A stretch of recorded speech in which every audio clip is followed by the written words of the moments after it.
It's day 12, halfway through the Radio Free Skaro Fluid Links Advent Calendar for the year 2022. Today's question comes from Paul Charles Bennett.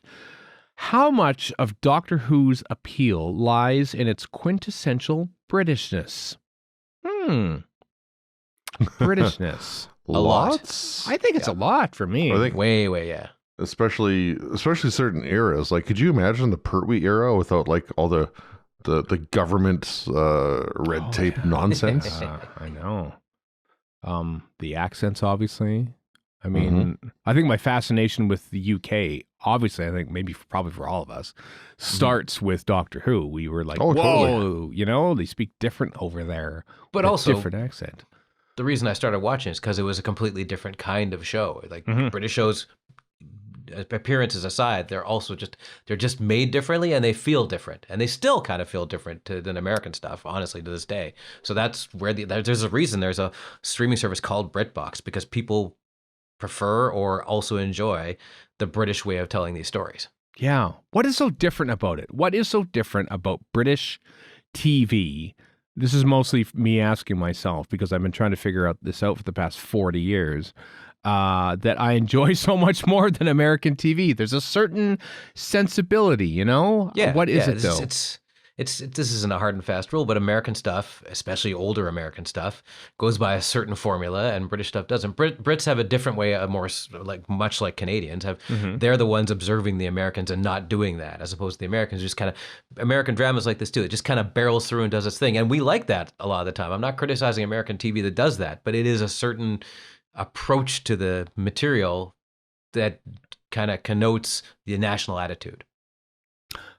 I wonder if it also has something to do with the pace of storytelling, maybe even, and that on the BBC, there are no commercial breaks and never have been. Whereas in American TV, it's like, you know, we go to commercial. We have to sort of plan it as like a 6-act kind of play, you know, where there's like 6-minute segments, and they have to build up to a sort of a cliffhanger at the end of the commercial. And that isn't quite the way it is in classic Brit. I mean, I'm talking about classic stuff, and I find maybe newer American stuff and British stuff maybe sort of merged together in the way they're told a little bit. But we only talk about old Doctor Who. But you're right about the commercial part. Yeah, like, because American television and all media really has always been driven by commercial concerns. Like, the reason we had, not so much anymore, but we had September was the new TV season, is because that when the new Cars came out. That's why that is the way it is, right? Whereas the Brits, it was always mostly just government for a long time, right? Same here, right. And also, like, I think the different in the way you make it. Like, there's a big pool of actors in LA, obviously, but there's also a big pile of theater actors doing theater type stuff in London, and that's where they drew from, probably initially and to this day. So it's just a different way of doing things. That's true. It almost felt like classic American TV would draw us from, like, you know, television movie actors in LA, whereas there's a certain different type of performance, I think, in early British TV, because it's very much a stage thing. It's fascinating. I'll see you were in there. But like a Gareth Armstrong, who was in The Mask of Mandragora in 1976, and is like the sort of the lead guest role character in that.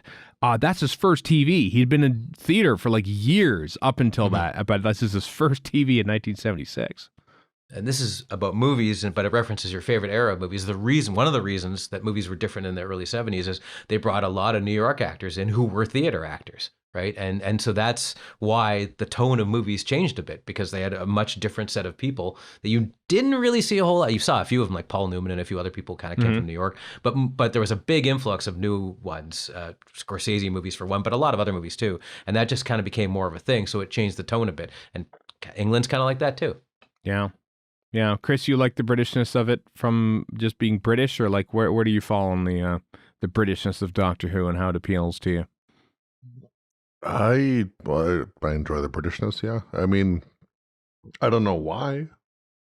Right, we don't know why. I just don't know why. It's just one of those things. Like, I think being Canadian is a weird thing, because we've always been stuck in the middle between Britain and America.